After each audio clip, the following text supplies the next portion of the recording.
اعوذ باللہ من الشیطان الرجیم بسم اللہ الرحمن الرحیم۔ دین دنیا کے معزز دوستو، السلام علیکم۔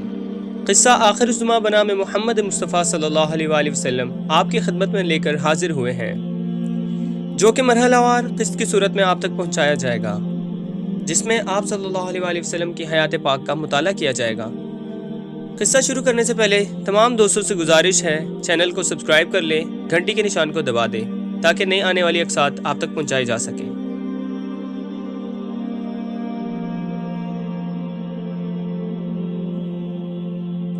حضرت ابراہیم علیہ السلام کے بیٹے حضرت اسماعیل علیہ السلام کے 12 بیٹے تھے۔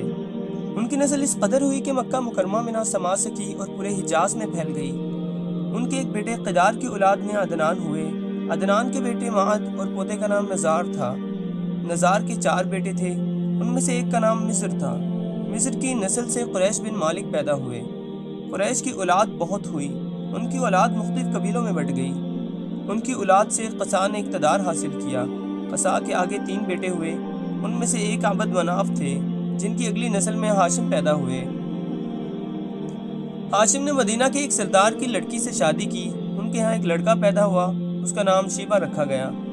یہ پیدا ہی ہوا تھا کہ ہاشم کا انتقال ہو گیا۔ ان کے بھائی مطلب مکہ کے حاکم ہوئے۔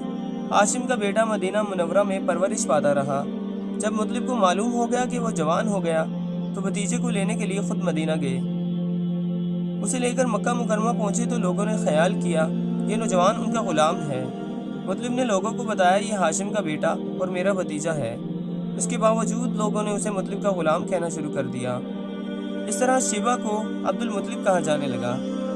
انہی عبد المطلب کے یہاں ابو طالب، حمزہ، عباس، عبداللہ، ابو لہب، حارث، زبیر، زرار اور عبد الرحمن پیدا ہوئے۔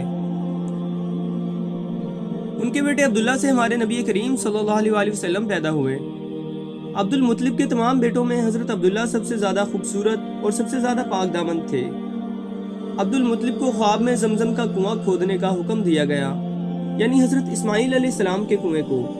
اس کنویں کو قبیلہ جرہم کے سردار مزاز نے پاٹ دیا تھا۔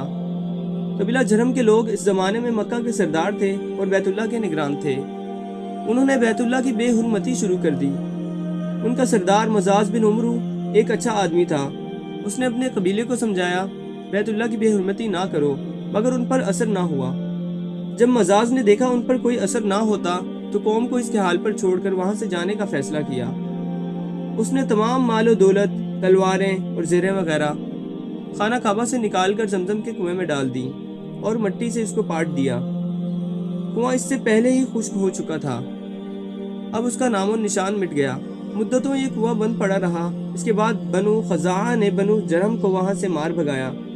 بنو خزاعہ اور قصا کی سرداری کا زمانہ اسی حالت میں گزرا۔ کنواں بند رہا یہاں تک کہ قصا کے بعد عبد المطلب کا زمانہ آ گیا۔ انہوں نے خواب دیکھا۔ خواب میں انہیں زمزم کے کنویں کی جگہ دکھائی گئی اور اس کے کھودنے کا حکم دیا گیا۔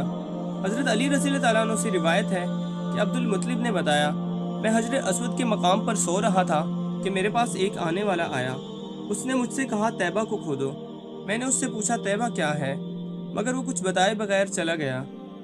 دوسری طرف رات پھر خواب میں وہی شخص آیا، کہنے لگا براہ کو کھودو۔ میں نے اس سے پوچھا براہ کیا ہے، وہ کچھ بتائے بغیر چلا گیا۔ تیسری رات پھر میں اپنے بستر پر سو رہا تھا، پھر وہ شخص خواب میں آیا، اس نے کہا مجنونہ کو کھودو۔ میں نے اس سے پوچھا مجنونہ کیا ہے، وہ بتائے بغیر چلا گیا۔ اس سے اگلی رات میں پھر بستر پر سو رہا تھا، وہی شخص پھر آیا اور بولا زمزم کھودو۔ میں نے اس سے پوچھا زمزم کیا ہے، اس بار اس نے کہا زمزم وہ ہے جس کا پانی کبھی ختم نہیں ہوتا، جو حاجیوں کے بڑے بڑے مجمعوں کو سراب کرتا ہے۔ عبد المطلب کہتے ہیں میں نے اس سے پوچھا یہ کنواں کس جگہ ہے، اس نے بتایا جہاں گندگی اور خون پڑا ہے اور کوا ٹھونگے مار رہا ہے۔ دوسرے دن عبد المطلب اپنے بیٹے حارث کے ساتھ وہاں گئے۔ اس وقت ان کے یہاں ایک ہی لڑکا تھا۔ انہوں نے دیکھا وہاں گندگی اور خون پڑا تھا اور ایک کوا ٹھونگے مار رہا تھا۔ اس جگہ کے دونوں طرف بت موجود تھے اور یہ گندگی اور خون دراصل ان بتوں پر قربان کیے جانے والے جانوروں کا تھا۔ پوری نشانی مل گئی تو عبد المطلب کدال لے آئے اور کھدائی کے لیے تیار ہو گئے، لیکن اس وقت قریش وہاں آ پہنچے۔ انہوں نے کہا اللہ کی قسم ہم تمہیں یہاں کھدائی نہیں کرنے دیں گے، تم ہمارے ان بتوں کے درمیان